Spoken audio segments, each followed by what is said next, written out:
Magandang araw, ako si Bob Proctor. Bago ka mag-isip na ang mga sasabihin ko ay hindi ka panipaniwala, nais kong buksan mo ang iyong isipan sa isang ideya na maaaring magbago ng iyong buhay magpakailanman. Alam mo ba yung matandang kasabihan na para magtagumpay, kailangan mong magtrabaho ng mabigat? Ngayon, sasabihin ko sa'yo, kasinungalingan iyon. Naisip mo na ba na ang mga taong pinakapagod sa trabaho ay sila pa nga yung hindi gaanong kumikita? Parang kakaiba, hindi ba? Pero magtiwala ka sa akin at mauunawaan mo kung saan ko gustong makarating. Pag-isipan natin ito. Alam mo, ang ideya na kailangan mong magtrabaho ng mabigat para makamit ang tagumpay ay nakatanim na sa ating isipan kaya't hindi na ito tinatanong ng marami. Ako, si Bob Proctor, ay nakita ko ang ganitong mentalidad sa loob ng maraming taon. At sasabihin ko sa iyo, ang karamihan ng mga taong naniniwala dito ay hindi nakakamtan ang tagumpay na kanilang minimithi. Napansin mo na ba ang mga taong walang tigil ang trabaho, araw-araw, pero hindi pa rin nila nakukuha ang buhay na nais nila?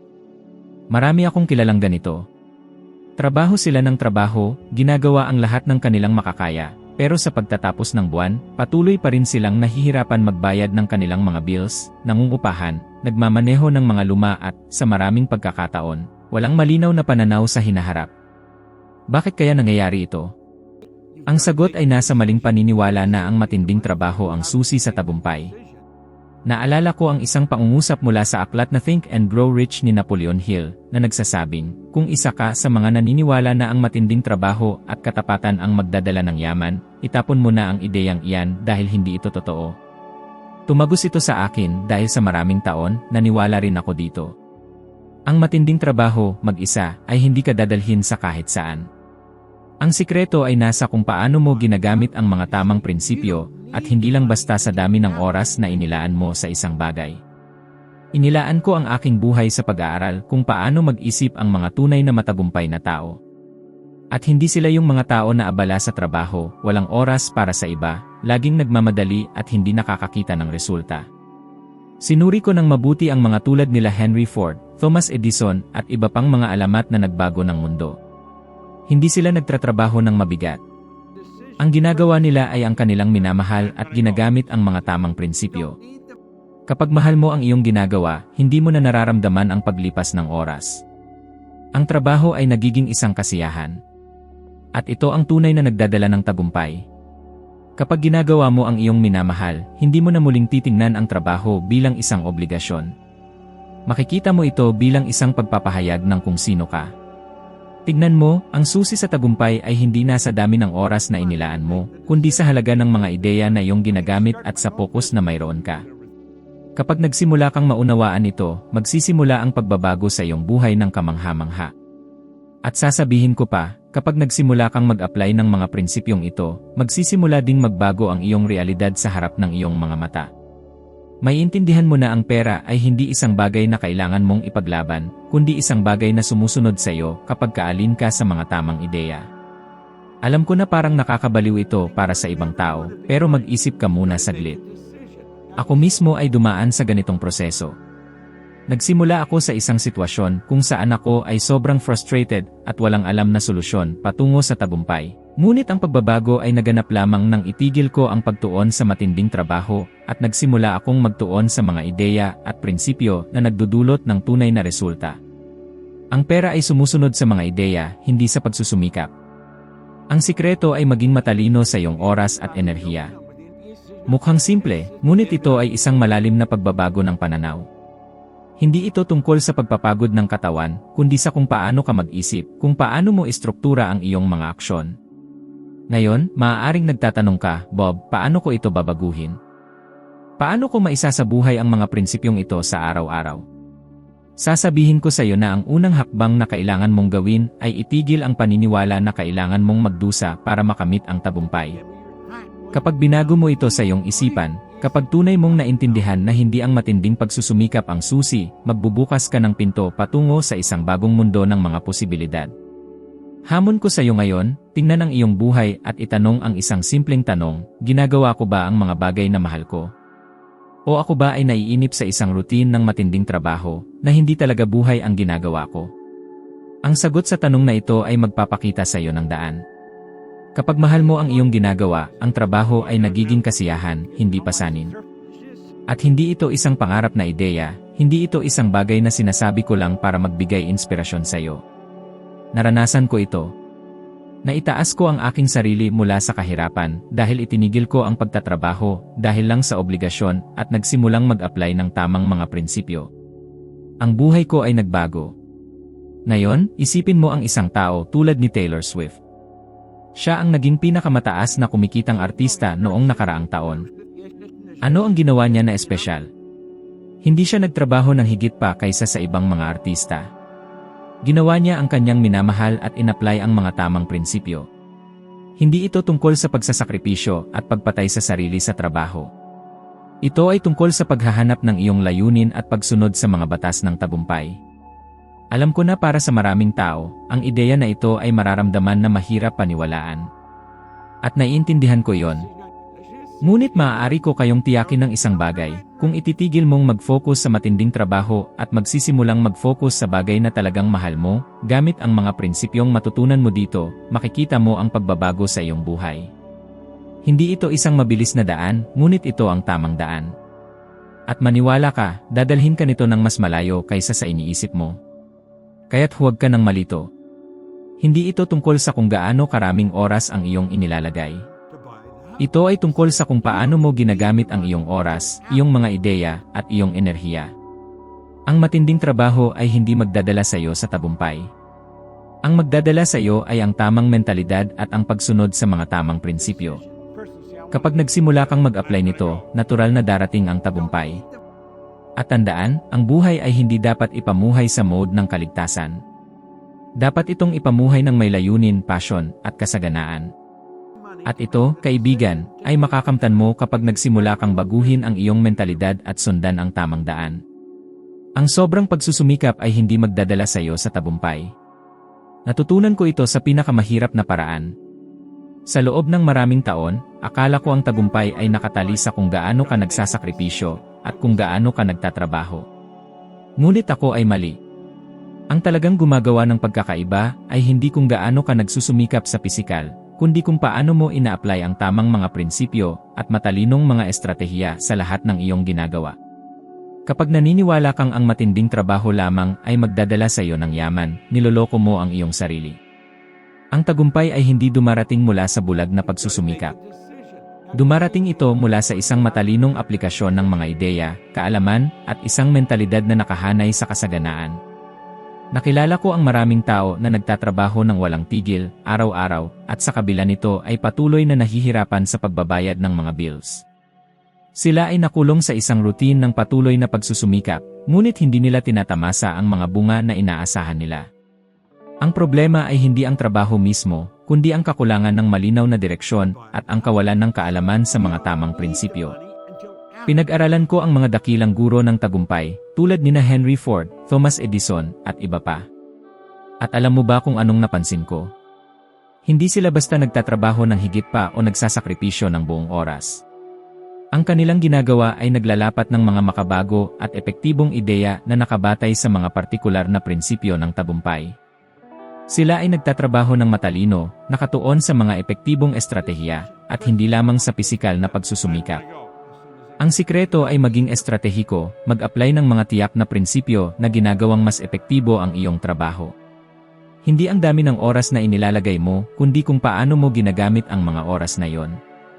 Ang pagkakaiba ng isang tao na nag-iisa at isang tao na umaangat sa buhay ay nasa pag-unawa kung paano gamitin ang kanilang mga ideya at ilapat ang tamang mga prinsipyo. Ang mga tao tulad nina Edison at Ford ay gumamit ng mga revolusyonaryong ideya at prinsipyo ng tagumpay na lampas pa sa pisikal na trabaho.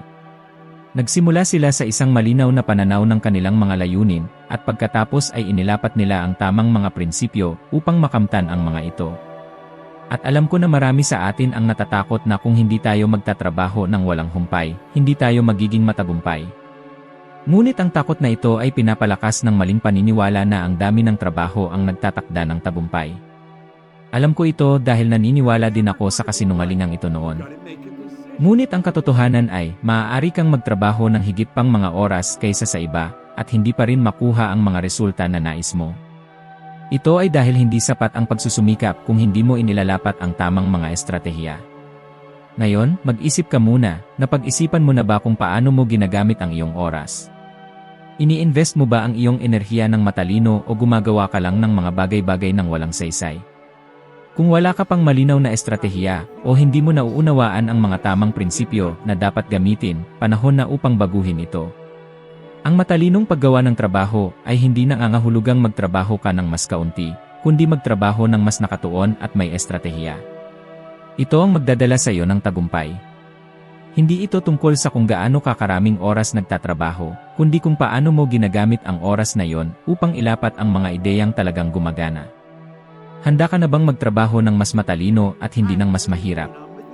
Handa ka bang matutunan at ilapat ang mga tamang prinsipyo na magdudulot ng malaking pagbabago sa iyong buhay?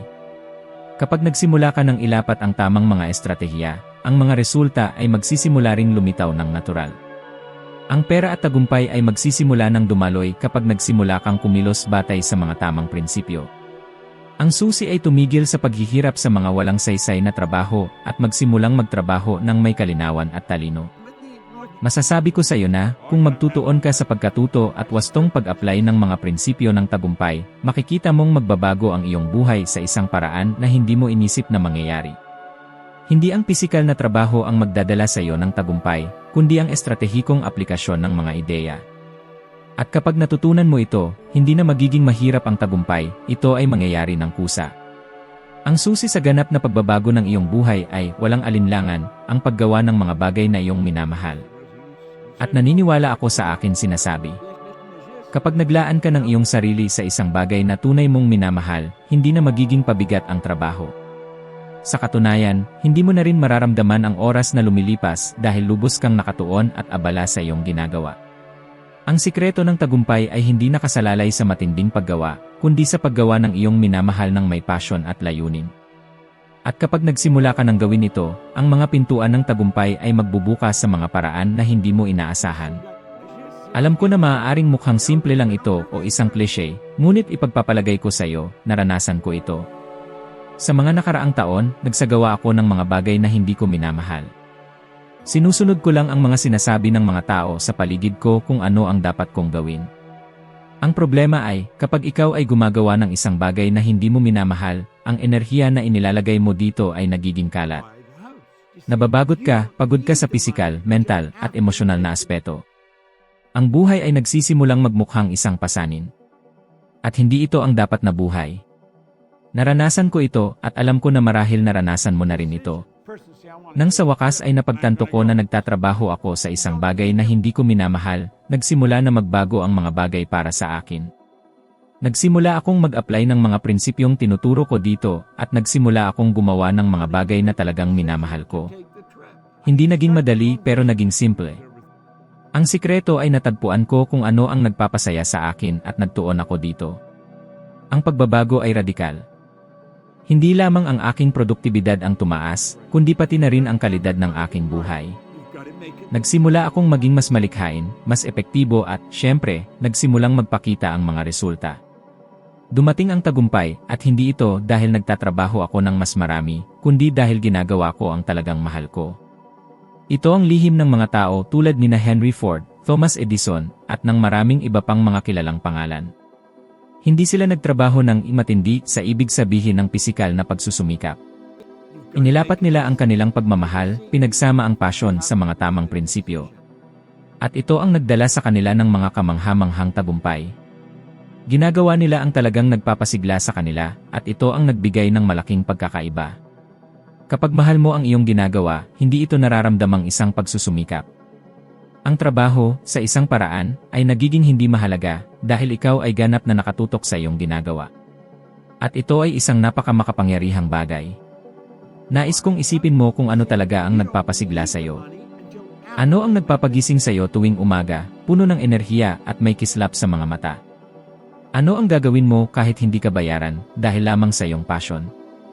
Ito, kaibigan ko, ang dapat mong hanapin.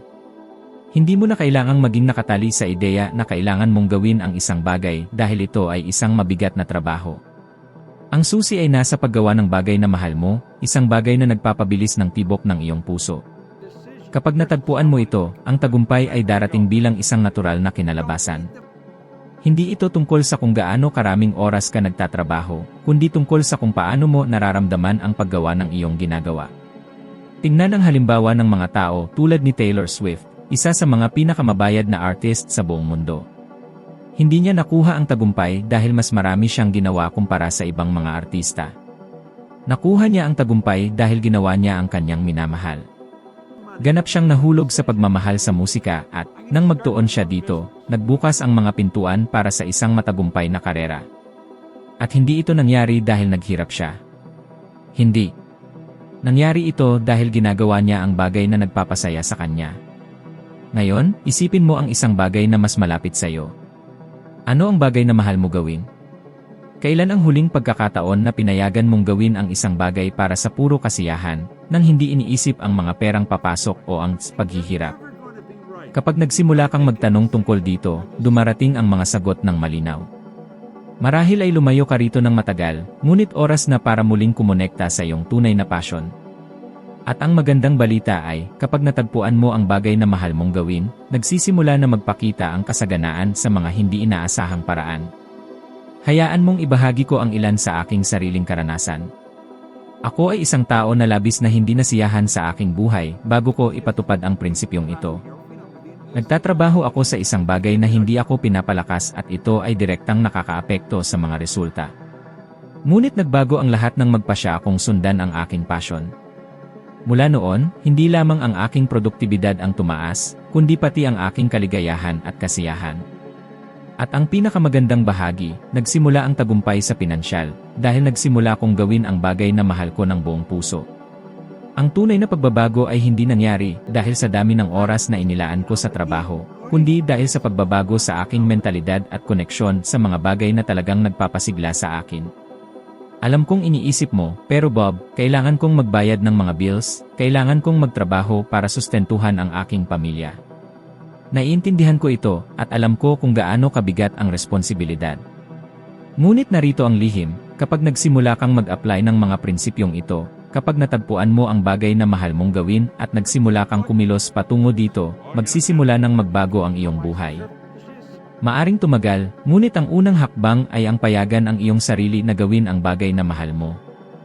At kapag ginawa mo ito ng may passion at layunin, makikita mong magkakaroon ka ng malikhaing paraan upang gawing isang bagay na makakapagsustento sa iyong pinansyal na buhay. Sa huli, nais kong mag-iwan sa iyo ng isang mahalagang pagninilay, ginagawa mo ba ang bagay na mahal mo? Kung mahusay, magpatuloy ka sa iyong landas. Ngunit kung ang sagot ay hindi, magsimulang magtanong, ano ang maaari kong gawin na tunay na magpapasaya sa akin? Ang sagot sa tanong na ito ay magbibigay gabay sa iyo patungo sa susunod na malaking hakbang sa iyong buhay. Kapag nakakonekta ka sa kung ano ang tunay mong minamahal, magkakaroon ka ng ugnayan sa tunay na esensya ng tagumpay. At tandaan, hindi ang matinding pagtatrabaho ang magdadala sa iyo roon, kundi ang pagmamahal sa iyong ginagawa. Nais kong pag-usapan ang isang bagay na maaaring magbago ng iyong buhay, isang bagay na lubos na nagbago sa aking buhay, at kung ilalapat mo ito, maaari ring baguhin ang iyo. Ang tunay na pagbabago ay nagsisimula mula sa loob patungo sa labas. At ito ang isa sa pinakamahalagang aral na natutunan ko sa buong buhay ko. Noong nagsisimula ako sa aking paglalakbay, ako ay isang tao tulad ng iba, nalilito, frustrado, at walang malinaw na direksyon. Pakiramdam ko ay nawawala ako, at kahit na nagsusumikap ako, parang walang pagbabago. Nang makuha ko ang tamang pag-unawa, napagtanto ko na ang tunay na pagbabago ay hindi nanggagaling sa mga ginagawa ko, kundi mula sa kung paano ko tinitingnan ang aking sarili, at kung ano ang pinaniniwalaan ko tungkol sa aking sarili. Nasabi ko na sa iyo na hindi ang matinding pagtatrabaho ang solusyon, at ang aral na ito ay higit pa sa iyon. Ang susi ay nasa pagbabago ng paraan ng pagtingin mo sa iyong sarili. Sa loob ng maraming taon, pinaniniwalaan ko na ang tagumpay ay isang bagay na tanging ilang pinalad lamang ang nakakamtan, ngunit ako ay lubos na nagkakamali. Ang tagumpay ay hindi isang usapin ng swerte o pagiging nasa tamang lugar sa tamang oras. Ang tagumpay ay nagsisimula sa imahe na mayroon ka ng iyong sarili. Kapag binago mo ang iyong pananaw sa kung sino ka, kapag nagsimula kang makita ang iyong sarili bilang isang tao na kayang makamit ang lahat ng nais niya, magsisimula ang mga oportunidad na dumating.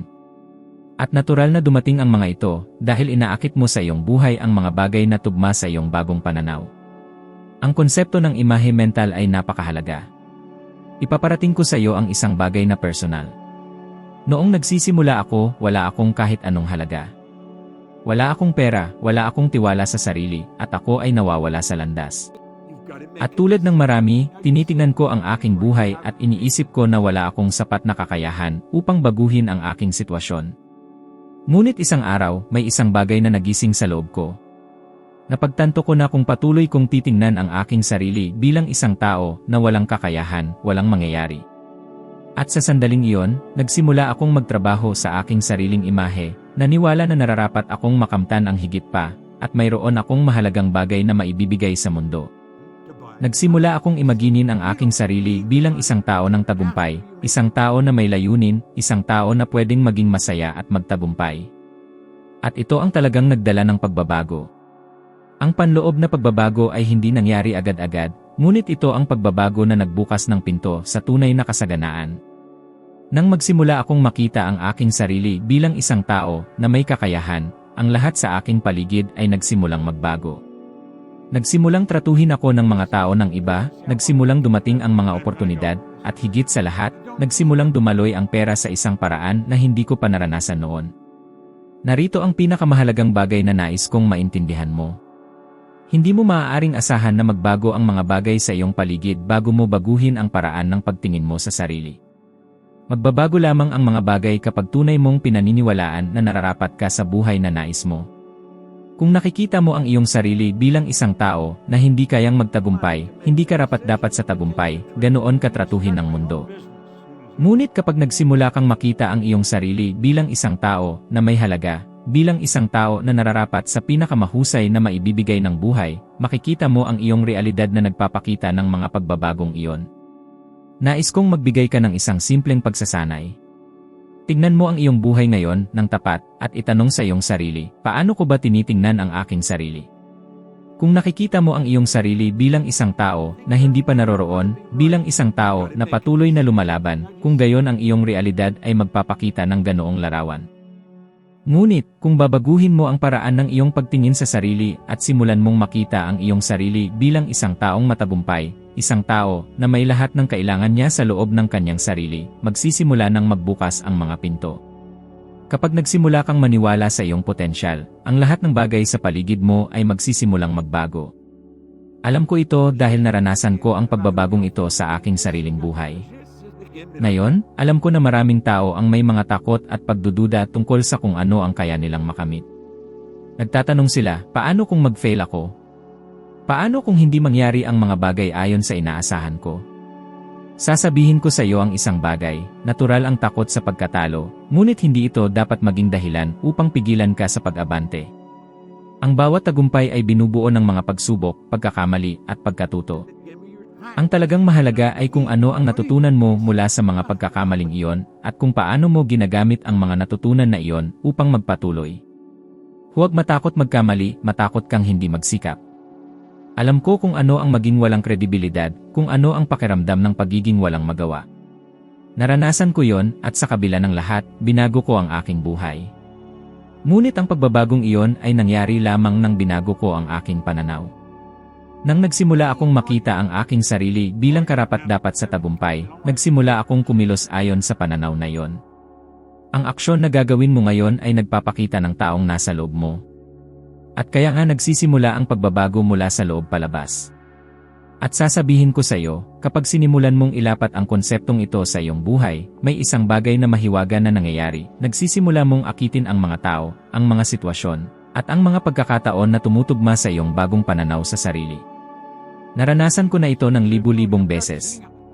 Ang mga taong nakulong sa isang siklo ng pagiging ordinaryo ay nagsimulang makita ang kanilang sarili bilang karapat-dapat sa higit pa, at mula noon, nagsimula nang magbago ang kanilang buhay. Baka iniisip mo, mukhang maganda lahat ng ito, pero paano ko talaga babaguhin ang aking pananaw? Ang sagot ay simple, simulan mong makita ang iyong sarili bilang isang taong nakamit na ang tagumpay. Ay visualize ang iyong sarili na namumuhay ng buhay na nais mo. Isipin mo ang iyong sarili bilang isang tao na may lahat ng bagay na palagi mong nais. At higit sa lahat, maniwala ka na karapat-dapat ka sa lahat ng iyon. Hindi mahalaga kung nasaan ka ngayon, ang tunay na pagbabago ay nagsisimula kapag naniniwala kang maaari kang maging, gumawa, at magkaroon ng higit pa. Iyan ang kapangyarihan ng panloob na pagbabago.